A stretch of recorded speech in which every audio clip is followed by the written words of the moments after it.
નમસ્કાર મિત્રો, સ્વાગત છે તમારું આપણી આ યુટ્યુબ ચેનલમાં।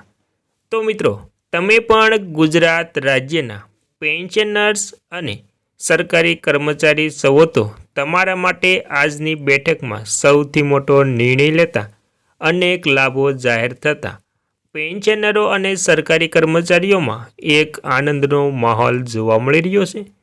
તો મિત્રો, આજની બેઠકમાં શું મોટો નિર્ણય લીધો છે તેની વિગતવાર આજે આ વાત કરવાની છે મિત્રો।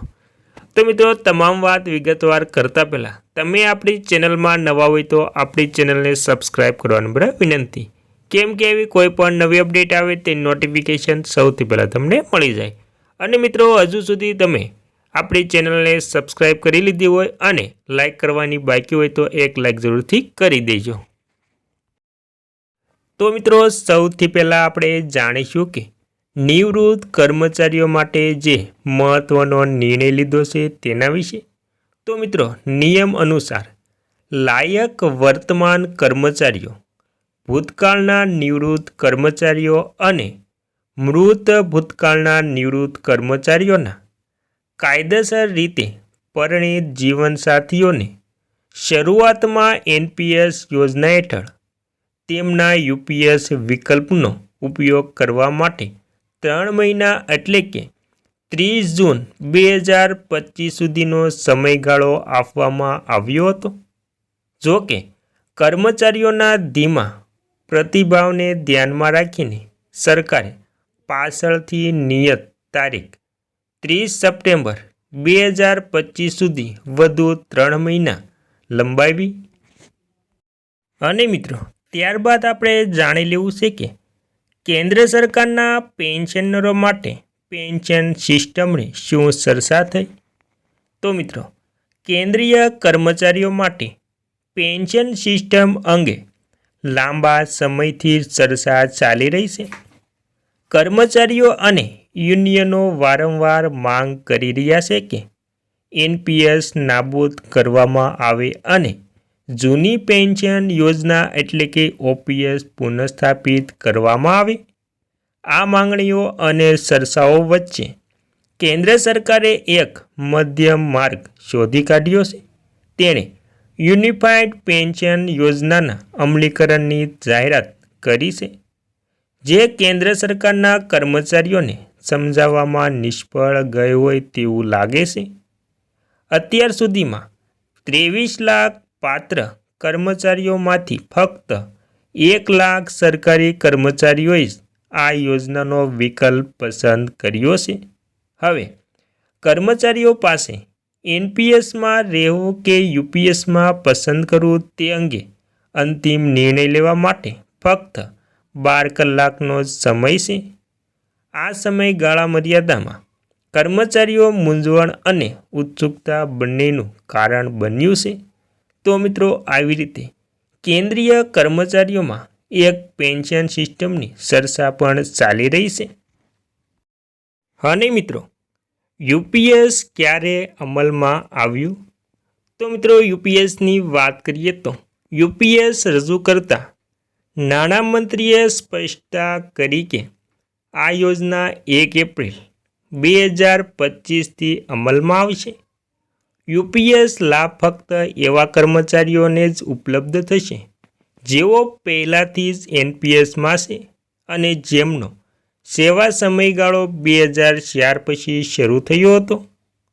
કર્મચારીઓને 30 સપ્ટેમ્બર 2025 સુધીમાં યુપીએસમાં શિફ્ટ થવું કે એનપીએસમાં રહેવું તે પસંદ કરવાનો સમય છે। કોણ યુપીએસ પસંદ કરી શકે અને કોણ નહીં? તો મિત્રો, પાત્રતા 1 જાન્યુઆરી 2004 પછી નિયુક્ત થયેલા અને હાલમાં એનપીએસમાં રહેલા તમામ કેન્દ્ર સરકારના કર્મચારીઓ। અને મિત્રો, ત્યારબાદ જાણવું છે કે અલગ અલગ નિયમો કોના માટે લાગુ થશે। તો મિત્રો, જેઓ પહેલાંથી જ ઓપીએસ જૂની પેન્શન યોજના મેળવી રહ્યા છે, જે કર્મચારીઓ નિવૃત્ત થયા છે અને એનપીએસમાંથી પેન્શન મેળવી રહ્યા છે, સંરક્ષણ સેવાના કર્મચારીઓ અને કર્મચારીઓની ચોક્કસ શ્રેણીઓ માટે અલગ અલગ નિયમો લાગુ થઈ શકે છે મિત્રો.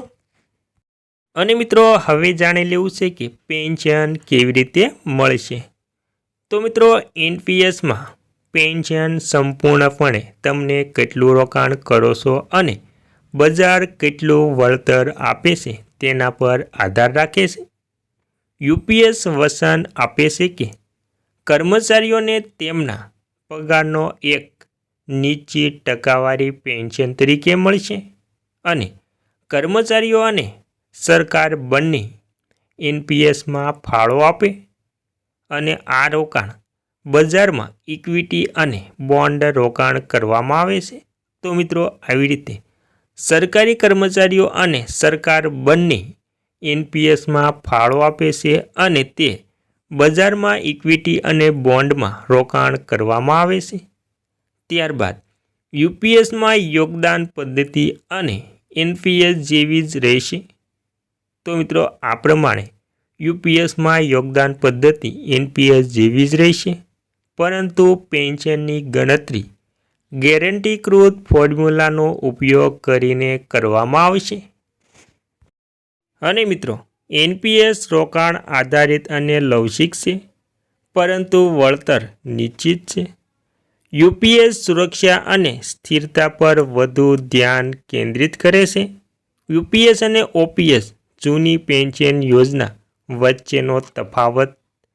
તો મિત્રો કર્મચારી સંગઠનોની પ્રાથમિકતા માંગ ઓપીએસ પુનઃસ્થાપિત કરવાની છે.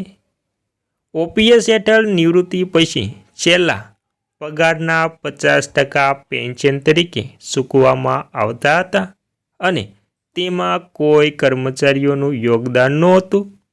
જો કે યુપીએસ અને ઓપીએસની જેમ સંપૂર્ણપણે સરકાર દ્વારા ભંડોળ પૂરું પાડવામાં આવતી યોજના નથી. ફાળો એનપીએસની જેમ જ રહેશે, પરંતુ પેન્શન ઓપીએસની જેમ ગેરંટી આપવામાં આવશે.